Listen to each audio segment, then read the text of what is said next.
So, what's up mga keepers? Good evening yan. May tanong sir kung yung 50 grams ba na BBS is nag-iilang araw daw.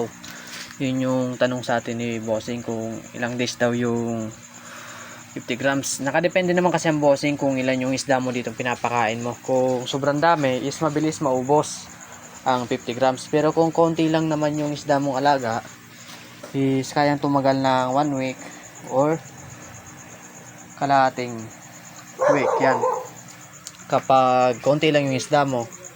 Depende naman kasi ang Bossing kung ilan yung pinapakain mo sa akin kasi dito yan daming pinapakain natin dito sa backyard natin, mga fry pa, lalo dito sa mga fry natin yung mga fry natin, kaya kailangan natin i-BBS to para mabilis silang lumaki.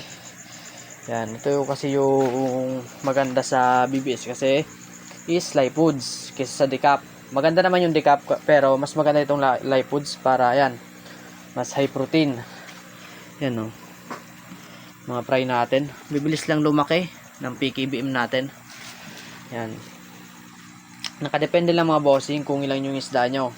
Ang 50 grams kasi is yan, goods na yan para sa akin for 1 week dito sa aking mga isdaan. Yan dyan yan, 278 na to ngayon nagtaas yung presyo, 278, 50 grams na nung isang araw 270. Yan,